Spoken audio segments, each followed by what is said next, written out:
Summer வந்தாச்சு. What's your plan for this holiday? எங்க கிட்ட விட்டுருங்க, நாங்க பாத்துக்கிறோம். VGT Holidays.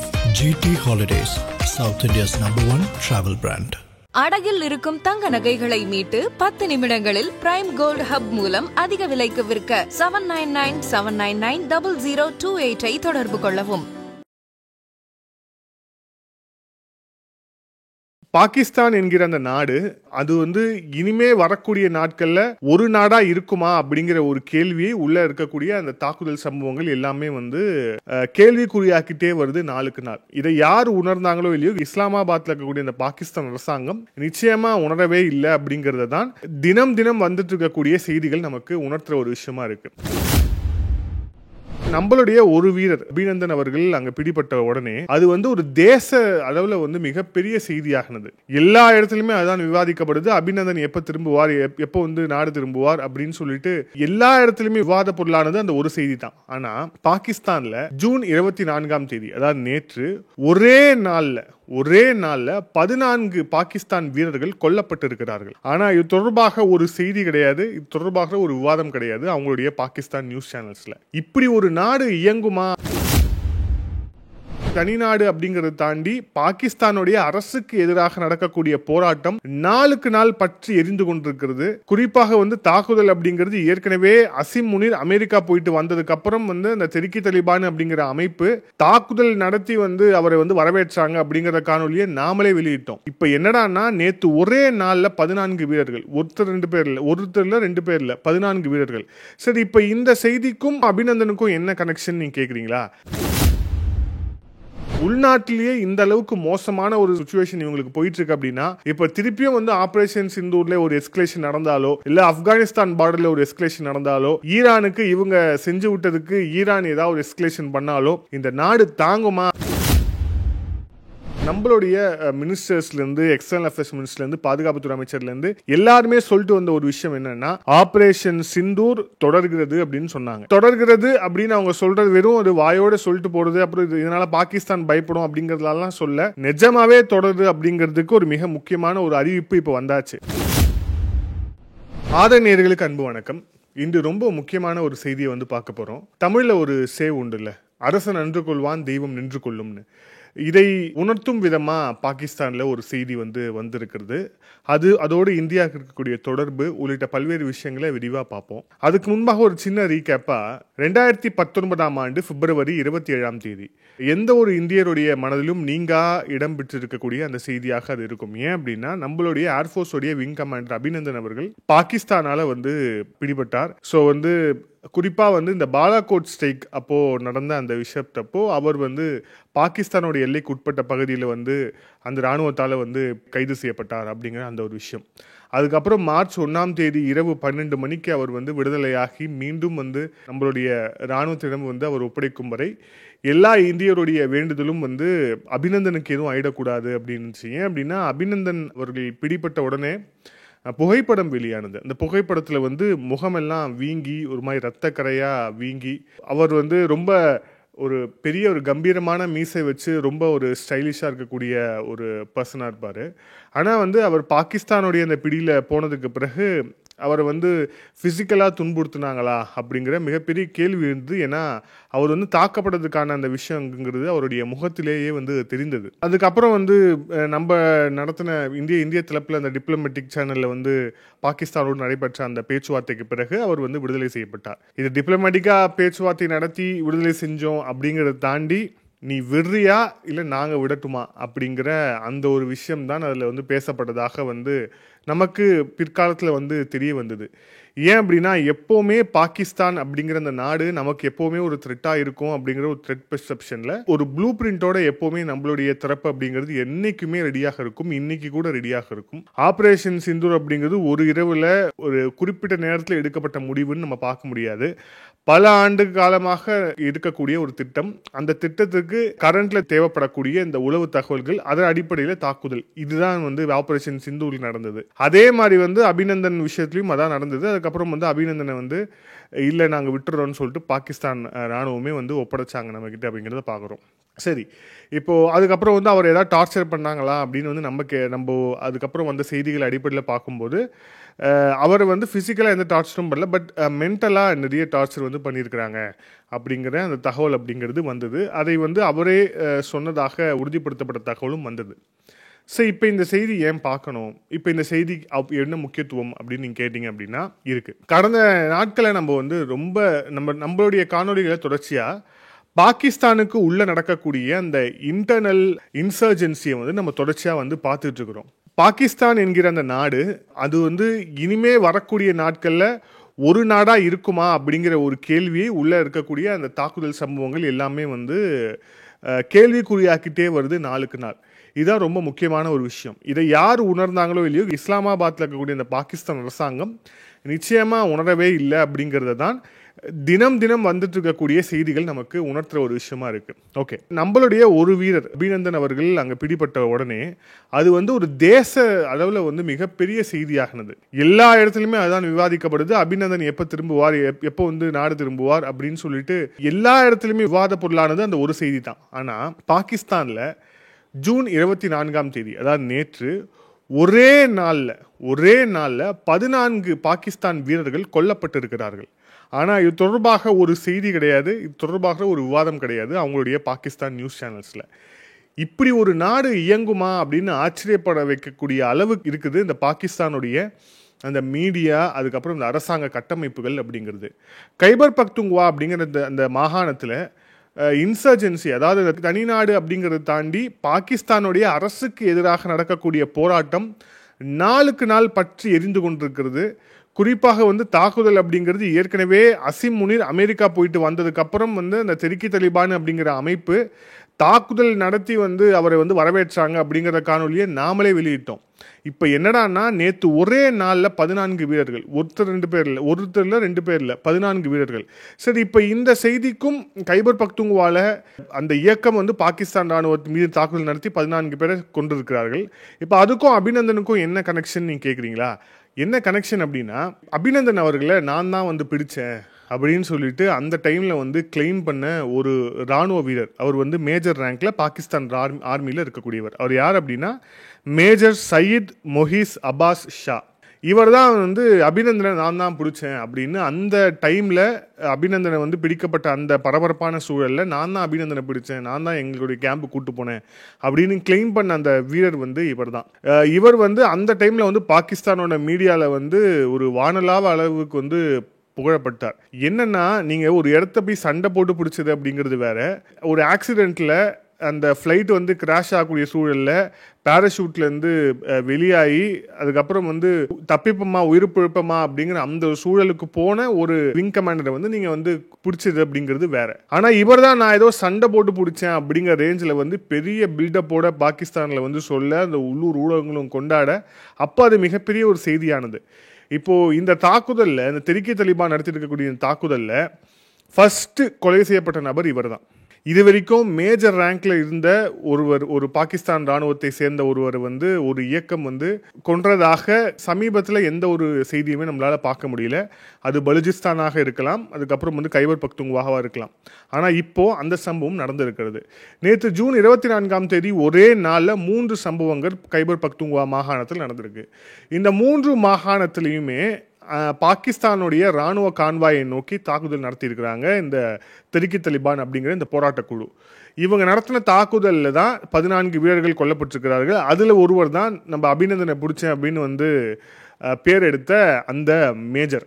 இதில் என்ன ஒரு விஷயம் அப்படின்னா, இந்த சம்பவம் எங்கே நடக்குது அப்படின்னு பார்ப்போம். இந்த சம்பவம் வந்து ஜர்கோத்தா அப்படிங்கிற பகுதியில், ஜர்கோத்தா ஏற்கனவே அவங்களுடைய ஏர்பேஸ் நம்ம கேள்விப்பட்டிருப்போம்.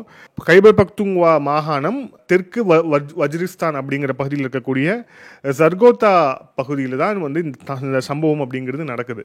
இப்போது இந்த சம்பவத்தில் வந்து தெரிக்கி தலிபான் நேரடியாக வந்து தாக்குதல் நடத்துகிறாங்க. அந்த தாக்குதலில் தான் மேஜர் சையத் வந்து கொல்லப்படுறார். இவர் வந்து வெறும் மேஜர் அப்படிங்கிறத தாண்டி இவர் வந்து நார்த் லைட் இன்ஃபென்ட்ரி அப்படின்னு சொல்லக்கூடிய அதில் வந்து ஒரு 4 ஃபார்மர் மெம்பராக இருந்திருக்கிறாரு. அதுக்கப்புறம் இல்லாமல் 6 கமாண்டோ பெட்டாலியன் CDOன்னு அவங்க அழைக்கக்கூடிய அதுலேயும் வந்து முக்கியமான ஒரு ரோல் இவருக்கு இருந்திருக்கு. ஸோ இவ்வளவு மிக முக்கியமான ஒரு நபரை வந்து அந்த போராட்ட குழு வந்து கொலை செய்திருக்கிறாங்க அப்படிங்கிற அந்த ஒரு விஷயத்தை வந்து பார்க்குறோம். இது இங்கே மட்டும் நடந்திருக்கா அப்படின்னா இது ஒரு சம்பவம் தான். இதே மாதிரி அன்றைக்கே 2 சம்பவம் வந்து நடந்திருக்கு. அந்த 2 சம்பவம் வந்து எங்கே நடந்துச்சு அப்படின்னு பார்த்தோம் அப்படின்னா, ஒன்று வந்து குர்கிராம் அப்படிங்கிற மாவட்டத்தில், அதுவும் வந்து கைபர் பக்துங்குவா தான். குர்கிராம் அப்படிங்கிற அந்த மாவட்டத்தில் கிட்டத்தட்ட வந்து தெற்கு தலிபான் இந்த இயக்கம் நடத்திய தாக்குதலில் அந்த பகுதியில் மட்டும் 8 பாகிஸ்தானுடைய இராணுவத்தை சேர்ந்தவர்கள் கொல்லப்பட்டிருக்கிறார்கள். இன்னும் 10 பேர் வந்து காயம் காரணமாக மருத்துவமனையில் அனுமதிக்கப்பட்டிருக்கிறாங்க அப்படிங்கிற அந்த ஒரு விஷயத்தை பார்க்குறோம். இதே மாதிரி இன்னொரு சம்பவம். ஸோ பாருங்கள், 3 சம்பவத்தில் தனித்தனி இடத்துல நடக்குது. ஆனால் அது எல்லாமே ஒரே மாகாணத்தில் நடக்குது. ஒரே மாகாணத்தில் வெவ்வேறு மாவட்டங்களில் வெவ்வேறு திசைகளில் நடக்குது. இந்த தாக்குதல் எல்லாத்தையுமே ஆர்கனைஸ் பண்ணதுங்கிறது ஒரே ஒரு அமைப்பு. அது வந்து தெற்கு தலிபான் அப்படிங்கிற அந்த ஒரு அமைப்பு. அந்த அமைப்பு மட்டுமே சேர்ந்து 14 வீரர்களை வந்து கொலை செய்திருக்கிறது, பாகிஸ்தானுடைய இராணுவத்தை சேர்ந்த. ஆனால் இது சம்பந்தமாக எந்த ஒரு செய்தியும் பாகிஸ்தானுடைய ஊடகங்களில் வழக்கம் போல வெளியே வரல அப்படிங்கிறத பார்க்குறோம். ஏன்னா இது வந்து மிகப்பெரிய அசிங்கம். யாருக்கு அப்படின்னா, அந்த இஸ்லாமாபாத் அரசாங்கத்திற்கும் சரி, நாங்கள் தான் இஸ்லாமாபாத் அரசாங்கத்துக்கு பின்னாடி இருந்து எல்லாத்தையுமே செஞ்சுட்டு இருக்கிறோம் அப்படின்னு மாறு தட்டக்கூடிய ISIக்கும் சரி, இது மிகப்பெரிய அசிங்கம். அதனால வந்து இதை வந்து பெரிய அளவுக்குள்ள வந்து இதை வந்து பேசவே இல்லை, எங்கேயுமே இதை வந்து செய்தியாக கொண்டு போகல. அதே மாதிரி இது சம்மந்தமான செய்தி வந்து நாம் வந்து வெளியே சொன்னால் நமக்கு எங்கே வந்து டேமேஜ் ஆகிடுமோ அப்படிங்கிற பேரில் வந்து இதை வந்து மூடி மறைக்கிறது அந்த அசிம் முனீர் தலைமையிலான அந்த இராணுவம். யோசிச்சு பாருங்கள், அமெரிக்காவுக்கு போயிட்டு வந்த பிறகு சர்வரோக நிவாரணியான ட்ரம்ப்பை வந்து நாம் பார்த்துட்டோம். இதுக்கப்புறம் நம்ம உள்நாட்டில் வந்து எந்த பிரச்சனையும் வராது, உள்நாட்டில் இருக்கக்கூடிய போராளி குழுக்கள் எல்லாமே அடங்கிடுவாங்க, பாகிஸ்தான் நம்ம பக்கம் இருக்குது அப்படிங்கிறதால எந்த நாடும் வாலாட்டாது இப்படின்னு அப்படியே கற்பனையில் அப்படியே மிதந்துக்கிட்டு இருந்த பாகிஸ்தான் அரசாங்கம் இப்போ வந்து நாளுக்கு நாள் எந்த அளவுக்கு மோசமான அடியை, மோசமான ஒரு பின்னடைவை உள்நாட்டிலே வந்து சந்திச்சுட்டு இருக்கிறாங்க அப்படிங்கிறத வந்து பார்க்குறோம். உள்நாட்டிலேயே இந்த அளவுக்கு மோசமான ஒரு சுச்சுவேஷன் இவங்களுக்கு போயிட்டுருக்கு அப்படின்னா, இப்போ திருப்பியும் வந்து ஆப்ரேஷன் சிந்தூரில் ஒரு எஸ்கலேஷன் நடந்தாலோ, இல்லை ஆப்கானிஸ்தான் பார்டரில் ஒரு எஸ்கலேஷன் நடந்தாலோ, ஈரானுக்கு இவங்க செஞ்சு விட்டதுக்கு ஈரான் ஏதாவது ஒரு எஸ்கலேஷன் பண்ணாலோ இந்த நாடு தாங்குமா அப்படிங்கிறது வந்து யாருக்கு வந்து புரியணும் அப்படின்னா, இஸ்லாமாபாத் அரசாங்கத்துக்கு தான் வந்து புரியணும். இல்லை இன்னொரு விஷயம் பாருங்கள், இப்போ இஸ்ரேல் ஈரானுக்கு இடையில் இருக்கக்கூடிய அந்த பிரச்சனை வந்து ஆல்மோஸ்ட் வந்து அது சால்வ்டு. நான் வந்து வழக்கம் போல் வந்து ட்ரம்ப் வந்து தலையிட்டு நான் வந்து 2 பேருக்கும் அமைதி பேச்சுவார்த்தை நடத்திட்டேன், நாங்கள் நடத்தினோம், அப்புறம் கத்தாரில் வந்து அவங்க நடத்துனாங்க, எல்லாம் சரியாக போச்சு, 2 பேருக்கும் அமைதி அமைதி அமைதி அப்படிங்கிற மாதிரி போயாச்சு. ஸோ வந்து ஓரளவுக்கு அந்த மிடில் ஈஸ்டில் இவ்வளவு நாளாக கேட்டுக்கொண்டே இருந்த அந்த குண்டு சத்தம் அப்படிங்கிறது தனிந்திருக்கு அப்படிங்கிற அந்த விஷயத்தை பார்க்குறோம். ஆனால் இது எல்லாருக்குமே தெரியும், குறிப்பாக இஸ்ரேலுக்கும் தெரியும், ஈரானுக்கும் தெரியும், அமெரிக்காவுக்கும் தெரியும், இது ரொம்ப தற்காலிகமானது தான் அப்படின்னு. ஏன்னா எல்லாருக்கும் இந்த குறிப்பாக இந்த டென்ஷனில் ஈடுபட்ட 3 பேருக்குமே ஒரு சேஃபான ஒரு எக்ஸிட் வந்து தேவைப்பட்டது. அது ஈரானாக இருந்தாலும் சரி, இஸ்ரேலாக இருந்தாலும் சரி, அமெரிக்காவாக இருந்தாலும் சரி, ஒரு சேஃபான எக்ஸிட் தேவைப்படுது. அந்த சேஃபான எக்ஸிட்டை வந்து எல்லாருமே வந்து உருவாக்கிக்கிட்டாங்க அப்படிங்கிற அந்த ஒரு விஷயத்தை வந்து பார்க்குறோம்.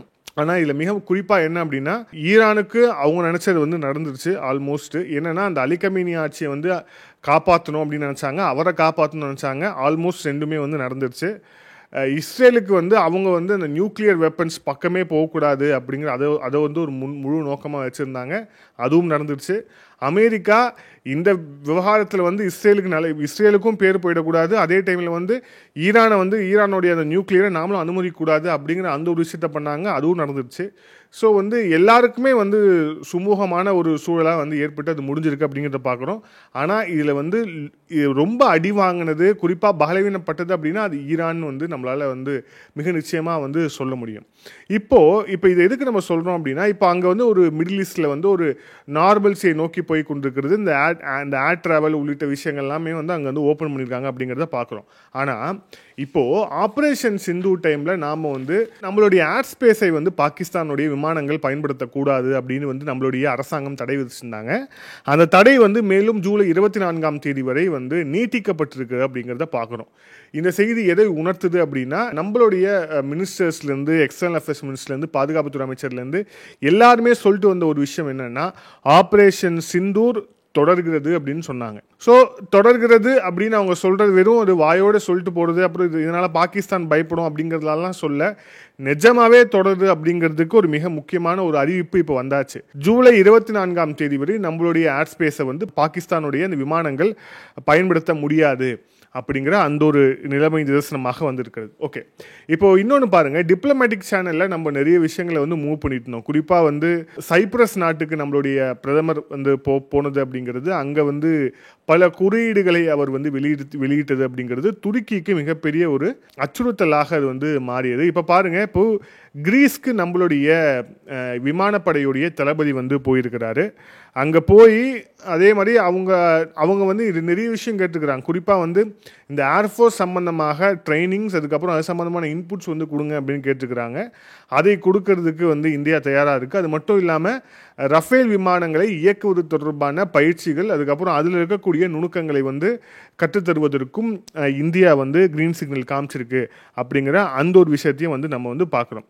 இன்னொரு முக்கியமான அப்டேட் என்ன அப்படின்னா, டிஃபென்ஸ் சம்பந்தமான விஷயத்தில் நாம் வந்து அன்மேன்டு சப்மரீன் ப்ராஜெக்டை வந்து இப்போ வந்து எடுத்திருக்கோம். அதாவது ஆள் இல்லாத நீர்மூழ்கி கப்பலை வந்து உருவாக்குவதற்கான அந்த ப்ராஜெக்ட் அப்படிங்கிறது குஜராத்தில் வந்து தொடங்கப்பட இருக்கு. அது மட்டும் இல்லாமல் இந்த ப்ராஜெக்ட் வந்து எப்போ முடியும் அப்படின்னா, அதுக்கான டார்கெட் வந்து 18 மாதங்களில் இந்த ப்ராஜெக்ட் வந்து முடியும் அப்படிங்கிற ஒரு எதிர்பார்ப்பு வந்து எழுந்திருக்கு.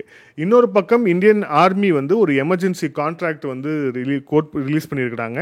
கிட்டத்தட்ட 2000 கோடி மதிப்பிலான இந்த அம்யூனேஷன்ஸ், எக்யூப்மெண்ட்ஸ் உள்ளிட்ட விஷயங்களை வாங்குறதுக்கான அந்த ஆர்டர் வந்து கொடுக்க போகிறாங்க அப்படிங்கிறத பார்க்குறோம். இந்த 2000 கோடி ரூபான விஷயத்தில் வந்து கிட்டத்தட்ட 13 கான்ட்ராக்ட் வந்து சைன் பண்ணப்பட இருக்கு. இதில் வந்து பார்த்தோம் அப்படின்னா, drone detection systems, radar, drone, bullet proof gear, vehicles, இது எல்லாத்தோடைய பர்ச்சேஸ் வந்து நடைபெற இருக்கு. இதுக்காக வந்து ஒரு 13 அக்ரிமெண்ட்டில் வந்து இந்திய ராணுவம் வந்து சைன் பண்ணியிருக்காங்க அப்படிங்கிற அந்த ஒரு விஷயத்தை வந்து பார்க்குறோம். ஸோ ரொம்ப தெளிவாக தெரியுது, ஒரு பாகிஸ்தானில் இருக்கக்கூடிய பாகிஸ்தானுடைய உள்நாட்டு பிரச்சனை அப்படிங்கிறது மிக மோசமான நிலைமைக்கு வந்து நாளுக்கு நாள் போய்கொண்டே இருக்கு. நாம தொடர்ச்சியாக பலுச்சிஸ்தான், கைபர் பக்துங்வா ரெண்டுத்துலையும் என்ன நடந்துட்டு இருக்கு அப்படிங்கிறத பார்க்குறோம்.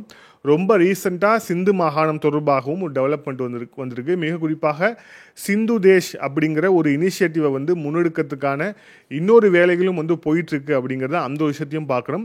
இன்னொரு பக்கம் டிப்ளமேட்டிக்காக பாகிஸ்தானுக்கு எந்தெந்த நாடுகள்லாம் ஆதரவாக இருக்கோ அந்த நாடுகளுக்கு வந்து ஒரு செக் வைக்கும் விதமாக டிப்ளமேட்டிக் சேனலில் என்னென்ன விஷயங்கள் மூவ் பண்ணணும். இப்போ நம்ம சைப்ரஸ், கிரீஸ் உள்ள நாடுகளுக்கு வந்து நம்ம போகிறது, அதுக்கப்புறம் அவங்களுக்கு தேவையான விஷயங்களை வழங்குறதுக்கு மிக முக்கியமான காரணம் பாகிஸ்தானுக்கு ஆதரவாக இருக்கக்கூடிய அந்த நாடுகளுக்கு ஒரு செக் வைக்கும் விதமாக தான் இது வந்து இருக்குது. இதில் வந்து அர்மேனியா உள்ளிட்ட நாடுகளுடைய பங்கும் வந்து இதில் வந்து அடங்கும் அப்படிங்கிறத பார்க்குறோம்.